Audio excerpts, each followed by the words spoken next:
আশা করি সবাই অন্নপূর্ণা, অন্নপূর্ণা বাদ দিয়ে কিছু নেই।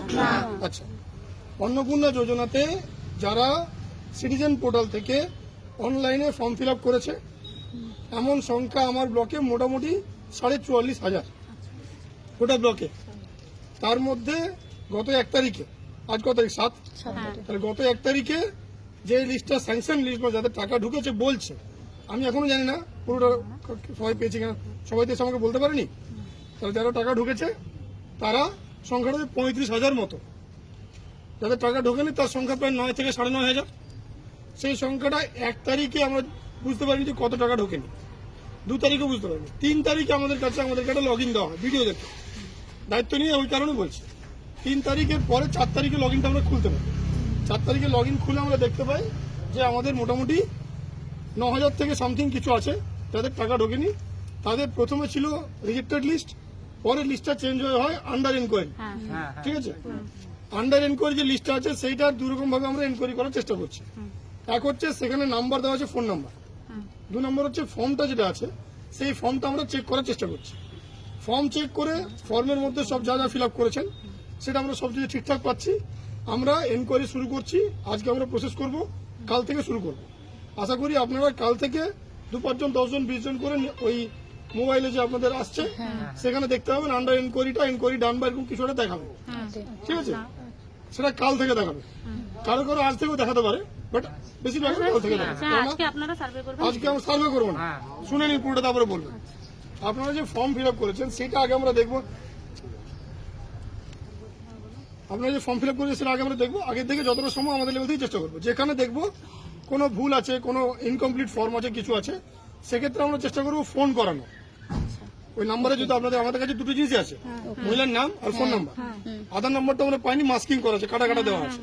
তাহলে আমরা সেখানে ফোন করবো, কারণ ওদের বাড়ির যে অ্যাড্রেস পেয়েছি সেই অ্যাড্রেসটা অনেক লম্বা, পুরো অ্যাড্রেসটা টাইপ করেছেন, পুরোটাই চলে আসছে। কাজে সেখানকার কোনো মেম্বার আপনাকে যোগাযোগ করতে পারে, আমাদের পঞ্চায়েতের গ্রাম পঞ্চায়েতের স্টাফ যোগাযোগ করতে পারে, অঙ্গনওয়াড়ি দিদিরা যোগাযোগ করতে পারে, তারা আপনাদের সঙ্গে যোগাযোগ। আমার ব্লকে যে 9,000 আছে এটা যতটা সম্ভব আমি চেষ্টা করছি ফিল্টার করে দেখে কতটা তাড়াতাড়ি করা যায়, বাট এটার জন্য কিন্তু টাইম লাগবে। প্রাথমিকভাবে আমাদেরকে বলা হয়েছে যে এটা আগামী 7 দিনের মধ্যে কি হচ্ছে স্টেট দেখতে চাইছে, যে কে কিভাবে করছে। এটা ব্লক টু ব্লক ভ্যারি করছে।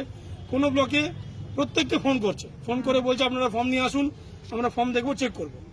আমার ব্লকে যেহেতু বেশ কিছু ফর্ম আছে, বেশ কিছু ফর্ম অনলাইনে দেখা যাচ্ছে, কাজে আমি এক্ষুনি আপনাদেরকে ফোন করে জ্বালাতন করছি না।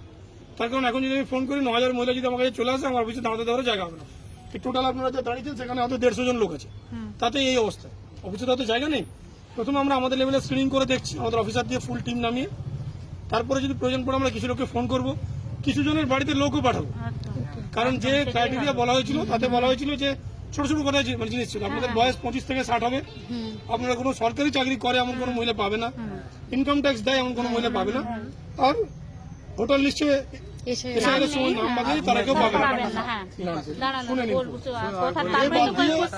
শুনে নিন না বলছি তো। তাহলে এই বাদ দিয়ে কোনো ক্রাইটেরিয়া আমাদের কাছে ছিল না, কিন্তু পরে কিছু মানুষের ধারণা হয়েছে যে বাড়িতে কেউ চাকরি করার টিক মারলে সে পায়নি, কিন্তু এটা পুরোটা সত্যি আমার মনে হচ্ছে নয়। তার কারণ আমি আজ সকালেই লগ ইনে খুলে যেটুকু দেখলাম, সকালে ডিএম স্যারের মিটিং হলো, তাতে কিছু ফর্ম আছে যাদের বাড়িতে চাকরিও নেই, যাদের ইনকাম ট্যাক্সও নেই, যাদের কোনো অসুবিধা নেই, কিন্তু তারা বাদ চলে গেছে। এবার শুনুন কেন বাদ চলে গেছে, সেই কারণটা কিন্তু আমাদের কাছে আসেনি, কোনোভাবে বাদ গেছে, টেকনিক্যাল কোনো প্রবলেম হচ্ছে, কিছু হচ্ছে, সেটা আমাদের আসেনি। কিছু চাকরি করে, কিছু বাড়িতে চাকরি আছে, হাজবেন্ড বা বাবা চাকরি করে, আগে শুনুন, কিছু বাড়িতে এমন আছে মহিলা যে হাজবেন্ড বা বাবা চাকরি করেন, তারা পেয়েছে। কিছু জায়গাতে আছে যে ভুল করে ফর্ম ঠিক করেছেন, তারা পাননি, কিছু ফর্মে ভুলও আছে। আবার কিছু মহিলা এমন ফর্ম ফিল আপ করেছেন যেখানে লিখেছেন আমি লক্ষ্মী, আপনি লক্ষ্মী ভান্ডার পান, লিখেছেন ইয়েস, লিখেছেন অন্নপূর্ণা ভান্ডার চান, লিখেছেন নো, মানে ওইটা টিক মারতে ভুলে গেছে, ওই টিকটা মারতে অনেকে ভুলে গেছে। সেইগুলোর জন্য আমরা এডিট অপশন রাজ্য থেকে চেয়েছি, যে যদি এডিট অপশন আমাদের এখন পর্যন্ত এডিট অপশন পাইনি, তাহলে এখন আমরা যতটা সম্ভব ফর্ম চেক করে আমরা চেষ্টা করছি কতটা করা যায়। এর পরবর্তীকালে আমরা কিছু মহিলা দিদিমণিকে আমাদের দিদিরা ফোন করবে, কিছু ক্ষেত্রে অঙ্গনওয়াড়ি দিদিমণি যাবেন, কিছু ক্ষেত্রে আমাদের ব্লকের স্টাফ, পঞ্চায়েতের স্টাফ যাবে, সেই জন্য ওয়েট করুন। আর এমন ভাবার কোনো কারণ নেই যে আমার বাদ গেছে কারণ এটা, আপনি হয়তো ভাবছেন এটা কারণ, কিন্তু সেটা যে কারণ সেটা আমরাও জানি না, বুঝা গেল। একই প্রশ্ন বারবার করবেন না, কেউ চাকরি করলে বাদ যাবে কিনা, সে যদি নিজে চাকরি করে তাহলে বাদ যাবে, কিন্তু নিজে চাকরি করলে অনেক ক্ষেত্রে আছে যে সে লুকিয়েছে, সে লিখে লুকিয়েছে, সে পেয়েছে, সেইগুলো আমাদেরকে এনকোয়ারি করার জন্য পরে আবার অপশন দেবে, যেটা আমরা জানতে পেরেছি। এমনও হতে পারে মাননীয় মুখ্যমন্ত্রী যেটা বলেছেন মিটিং এ বা আমাদের ইয়েতে অফিসে, যে যত লোক যত মহিলা এই সুবিধাটা পাচ্ছেন তাদের প্রত্যেকের লিস্ট একটা পাবলিকের কাছে কোনো পোর্টাল থাকবে, সেখানে সম্ভবত দেওয়া হতে পারে। সেখানে আপনারা যদি মনে করেন যে আপনার পাশের বাড়িতে কেউ আছে যে সরকারি চাকরি করে, সেন্ট্রাল গভর্নমেন্টে চাকরি করে, অথচ সে পাচ্ছে, তখন আপনারা কমপ্লেন করুন, তার এনকোয়ারি হবে, তার চাকরির কি হবে পরে কথা, কিন্তু টাকাটা কিন্তু ফেরত দিতে হবে। আর চাকরি তো একটা কালো দাগ লাগবে, তো কারো যদি এত দুঃসাহস হয় সে করতেই পারে, এটা অভ্যেসে যদি কারো থাকে সে করতে পারে, কিন্তু এগুলো পরবর্তীকালে। এখন যারা পায়নি সেই 9,500 যাতে পায়, কারণ আমার ধারণা এখানে খুব বেশি বড় লোক মানে 9,500 মধ্যে 100, 200, 300 হয়তো বাদ যেতে পারে, বাট বেশিরভাগটাই হয়তো হবে, যেটা আমার ব্লক সম্পর্কে যেটুকু ধারণা হয়েছে। কাজে এটা নিয়ে আপনারা চিন্তা করবেন না। আপনাদের মোবাইলে যদি পোর্টালে এটা আপলোড করেছে, যেহেতু আপনার প্রথমে ছিল রিজেক্টেড লিস্টে ছিল, সেটা দেখাচ্ছিল, তারপর আপনারা এসছেন এখন আন্ডার এনকোয়ারি, এরপর এনকোয়ারি ওকে হলে কি হবে সেটা আমি এখন জানি না, কিছু একটা হয়তো হতে পারে, যেটা আপনারা দেখতে হবে। যদি দেখতে পান তাহলে তো বুঝেই যাবেন যে হচ্ছে, আর যদি দেখতে না পান তাহলে অন্তত পক্ষে 15 তারিখের পর ইন্ডিভিজুয়ালি একজন দুজনকে জানাবেন। আমার মনে হয় যে ভিড় করে আসার দরকার আছে, কারণ যেটা হবে সবার জন্য হবে, এমন নয় কি বাদ হবে। আর সব থেকে বড় কথা, কি কারণে বাদ গেছে, সত্যি কথা কি কারণে বাদ গেছে সরি, সেটা আমি বা আমরা কেউ জানি না। আমার সামনে 50 সরকারি স্টাফ দাঁড়িয়ে আছেন, বাকি যারা আমরা জিজ্ঞেস করতে পারেন যাকে, লোকজন বলতে পারে অনেক কিছু, যে আমি এই কারণে গেছে ওই কারণে গেছে, কিন্তু কি কারণে বাদ গেছে তার কোনো ডাইরেক্ট কোনো পার্টিকুলার কোনো জিনিস এই কারণেই বাদ যাবে, তার 4টে যে ক্রাইটেরিয়া ছিল, যেটা লিখিত অর্ডার ছিল, সেই 4টে ক্রাইটেরিয়াই এখনো আছে। পরবর্তীকালে সরকার কি সিদ্ধান্ত নেবে না নেবেন সেটা মাননীয় হয়তো আমাদের যারা দেখছেন ওপরে তারা বলতে পারবেন, বাট আপনাদের এটা চিন্তা করার কোনো কারণ নেই যে আপনাকে বেছে বাদ দেওয়া হয়েছে, কারণ এখানে বাছার কোনো option block office, SD office, DM অফিসে ছিল না, ঠিক আছে। কাজে ওই জন্য আপনাদের চিন্তা নেই। আর এই যেটা আপনারা প্রশ্ন এসছেন, স্যার আমারটা কি হবে, স্যার আমারটা কি হবে, কারোরটা কি হবে সেটা কাউকে জানার এখন আমাকে বলতে আমি বলতে পারবো না।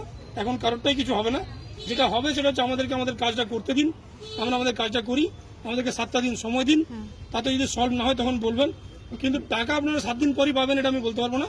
যেটুকু রাজ্যের মডিউল দেখছি, আশা করি সবাই অন্নপূর্ণা বাদ দিয়ে কিছু নেই।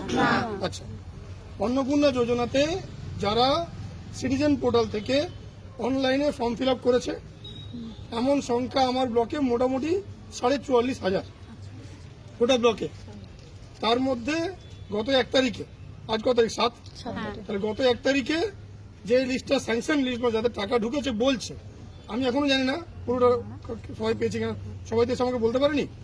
তাহলে যারা টাকা ঢুকেছে তারা সংখ্যাটা 35,000 মতো, যাদের টাকা ঢোকেনি তার সংখ্যা প্রায় 9 থেকে 9,500। সেই সংখ্যাটা 1 তারিখে আমরা বুঝতে পারিনি যে কত টাকা ঢোকেনি, 2 তারিখে বুঝতে পারিনি, 3 তারিখে আমাদের কাছে একটা লগ ইন দেওয়া হয় ভিডিও দেখতে, দায়িত্ব নিয়ে ওই কারণে বলছি। 3 তারিখের পরে 4 তারিখে লগ ইনটা আমরা খুলতে পারি, 4 তারিখে লগ ইন খুলে আমরা